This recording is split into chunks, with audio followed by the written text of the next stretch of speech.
다 함께 사도신경으로 신앙 고백하시겠습니다. 전능하사 천지를 만드신 하나님 아버지를 내가 믿사오며 그 외아들 우리 주 예수 그리스도를 믿사오니 이는 성령으로 잉태하사 동정녀 마리아에게 나시고 본디오 빌라도에게 고난을 받으사 십자가에 못 박혀 죽으시고 장사한 지 사흘 만에 죽은 자 가운데서 다시 살아나시며 하늘에 오르사 전능하신 하나님 우편에 앉아 계시다가 저리로서 산자와 죽은 자를 심판하러 오시리라. 성령을 믿사오며 거룩한 공예와 성도가 서로 교통하는 것과 죄를 사하여 주시는 것과 몸이 다시 사는 것과 영원히 사는 것을 믿사옵나이다. 아멘. 다 함께 찬송가 279장 찬양 드리시겠습니다.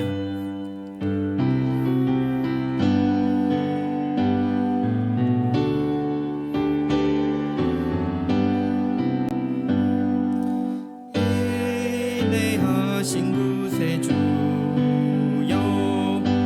내 말 들으시니 죄인오라 하실 때에 날 부르소서. 주여 주여 내가 배우니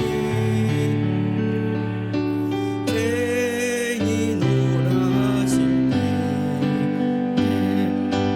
날 부르소서.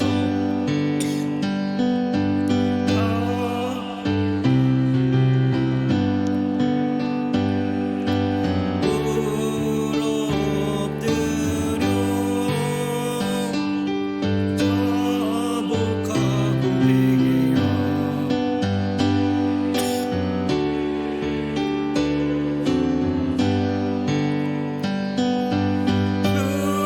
주여 주여 내가 비우니 죄인오라 하실 때에 날 부르소서. 주의 공로 의지하여 주께 가오니 상한 마음을 고치시고 구원하소서. 주여 주여 내가 비우니 죄인오라 하실 때에 날 부르소서. 만복 근원 우리 주여 위로하소서. 우리 주와 같은 신이 어디 있을까. 주여 주여 내가 비우니 죄인오라 하실 때에 날 부르소서.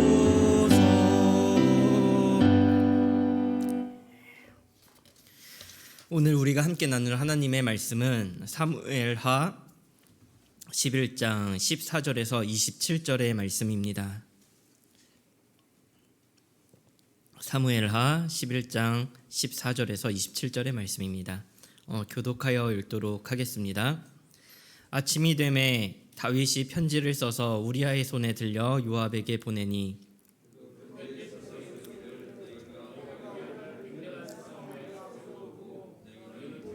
그래서 그로 맞아 죽게 하라 하였나이다. 요압이 그 성을 살펴 용사들이 있는 것을 아는 그 곳에 우리아를 두니 백성 사람들이 나서 요압과 더불어 싸울 때에 다윗의 중 몇 사람이 엎드러지고 햇사람 우리아도 요압이 사람을 보내 그 전쟁의 모든 일을 다윗에게 보고할세 그 전령에게 명령하여 이르되 전쟁의 모든 일을 내가 왕께 보고하기를 마치노니 혹시 왕이 노하여 내게 말씀하기를 너희가 어찌하여 성에 그처럼 가까이 가서 싸웠느냐 그들이 이 성 위에서 쏠 줄을 알지 못하였느냐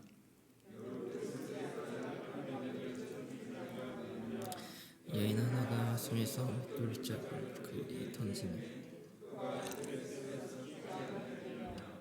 어찌하여 성에 가까이 갔더냐 하시거든 내가 말하기를 왕의 종 햇사람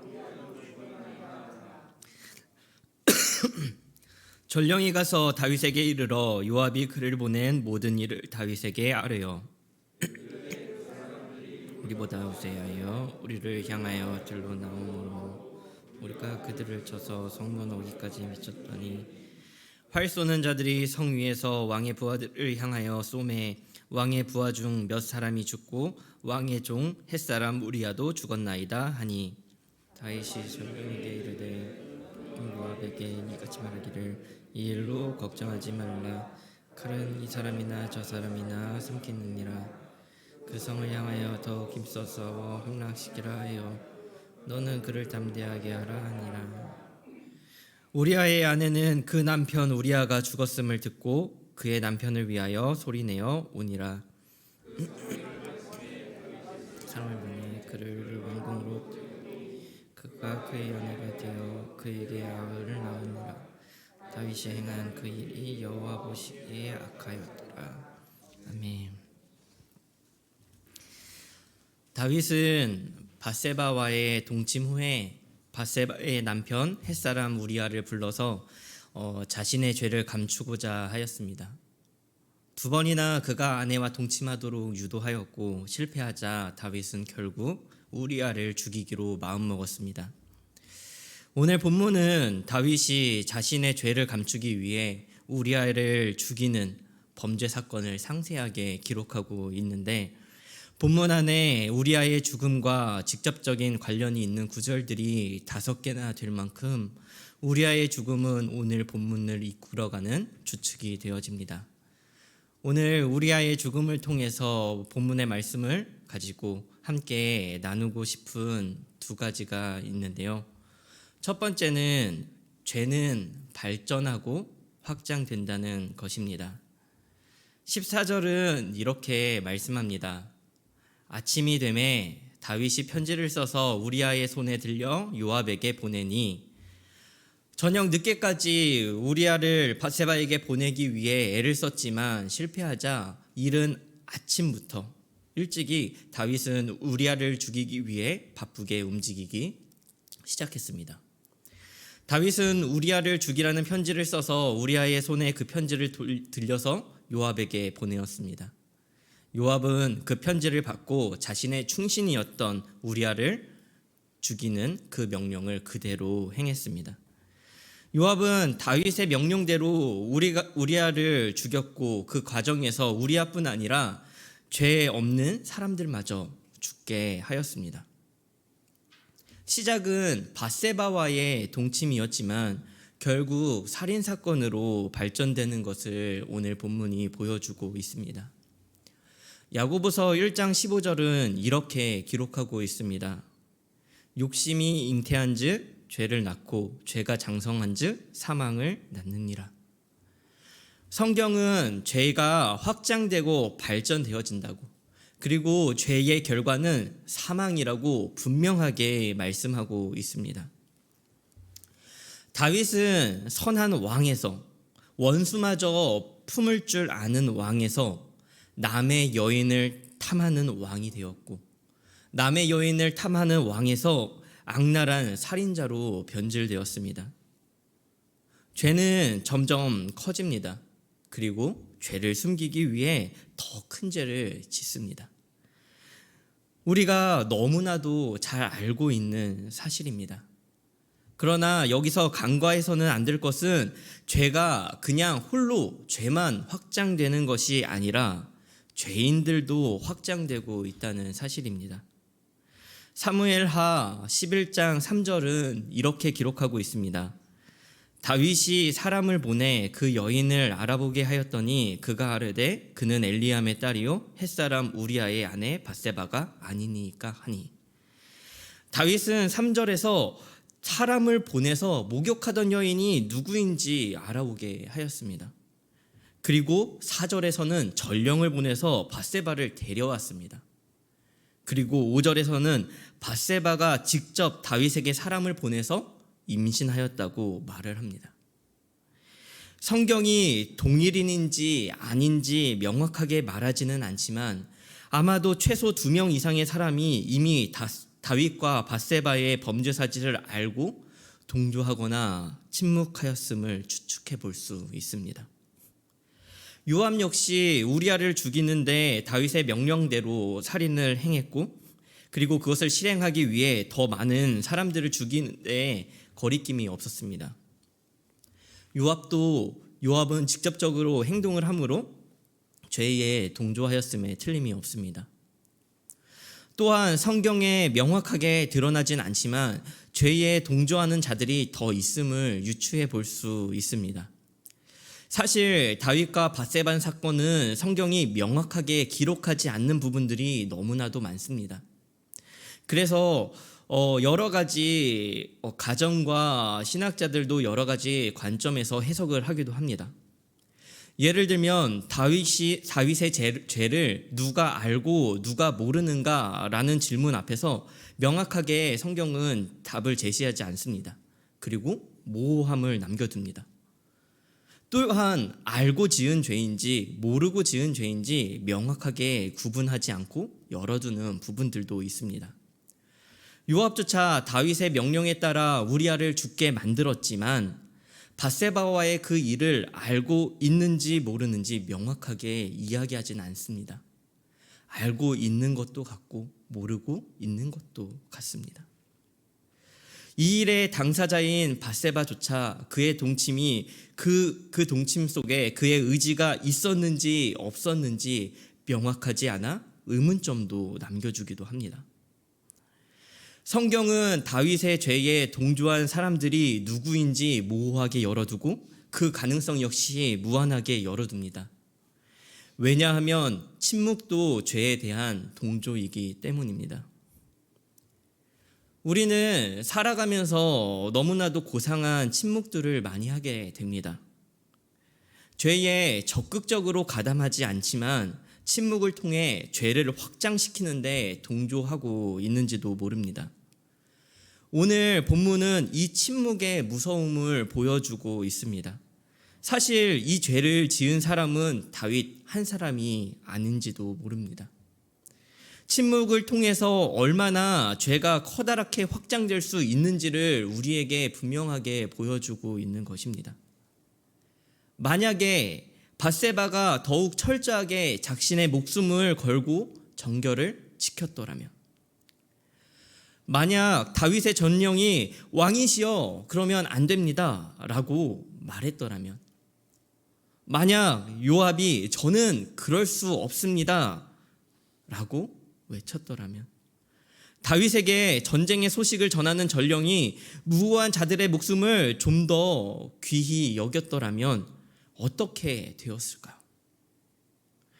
우리가 늘상 하는 죄에 대한 고상한 침묵은 어쩌면 이 세상의 죄를 더욱 발전시키는 데 힘을 보태고 있는지도 모릅니다.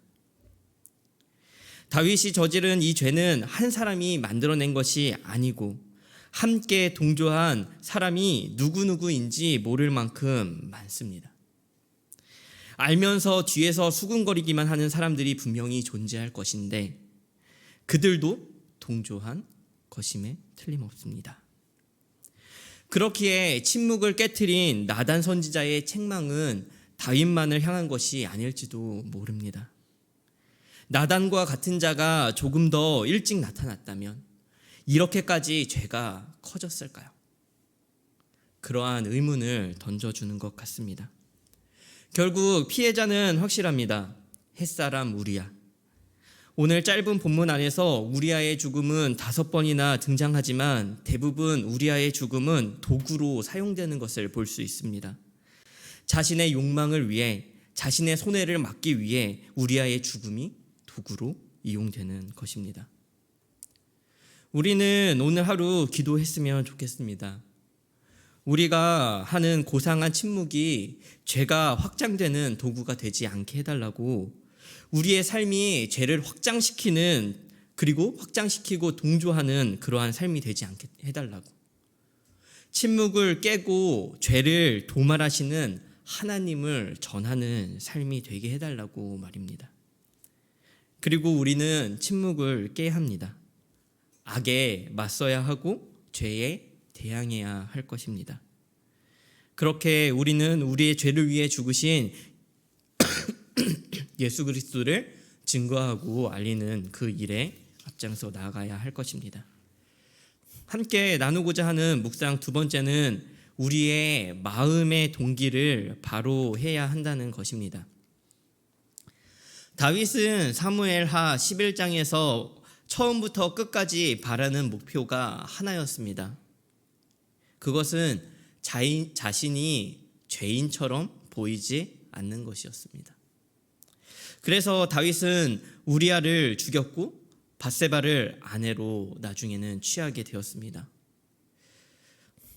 어떤 신학자는 이 다윗이 밧세바를 취하는 이 장면을 통해서 다윗이 그냥 자신의 처로 우리아를 받아들인 것이 아니라 자신의 부하인 우리아의 아내와 우리아의 아들을 받아들이는 모습으로 우리아의 밧세바와 결혼한 것이다 라고 표현을 하기도 합니다. 다윗은 실제로 우리아의 처를 빼앗으면서 사람들 보기에는 부하의 처를 거두는 선한 사람으로 보이고 싶었는지도 모릅니다. 하지만 하나님은 이러한 외적인 모습에 속으시는 분이 아니십니다. 하나님은 마음의 동기를 보시고 마음의 중심을 보시는 분이시기 때문입니다. 오늘 27절은 분명하게 말씀합니다. 그 장례를 마침에 다윗이 사람을 보내 그를 왕궁으로 데려오니 그가 그의 아내가 되어 그에게 아들을 낳으니라. 다윗이 행한 그 일이 여호와 보시기에 악하였더라. 다윗은 겉으로는 선인이고 좋은 왕이었지만 그의 중심에는 죄가 있었고 결국 살인자가 되었습니다. 그러나 다윗과 반대되는 햇사람 우리아는 그와 반대였습니다. 사실 햇사람이라는 수식어는 자주 등장하지만 그리 좋은 수식어가 아닙니다. 왜냐하면 노아의 손자 가나안의 아들이 햇이었는데 그 노아에게 저주받은 그 가나안의 아들이었기 때문입니다. 그리고 또한 가나안 원주민의 7 족속 중에 하나이자 저주받은 족속 진멸의 대상이기 때문입니다. 그러니 햇사람 우리아라는 표현은 어쩌면 다윗의 행위를 정당화시켜줄 수 있기도 한 말이기도 합니다. 그러나 우리아의 동기와 마음의 중심에는 하나님이 서 계셨습니다. 사실 성경에 헷 족속이 나쁘게만 쓰이는 것이 아닌데 아브라함이 사라를 장사 지낼 때 막벨라 굴을 팔았던 그 족속이 바로 이 헷 족속입니다. 아브라함에게 있어서 막벨라 굴은 굉장한 큰 의미를 가지고 있는데 막벨라 굴은 아브라함이 가나안 땅을 약속받고 가나안 땅에 가서 땅이 없어 아내가 죽었음에도 그 아내를 장사 지낼 그 땅 한 평이 없어 그렇게 발을 동동 구르던 그때에 하나님께서 헷 족속을 통해서 주신 땅이기 때문입니다. 사실 아브라함에게 막벨라 굴을 팔았다는 것은 정말 큰 호의 이상의 은혜를 베푼 것입니다.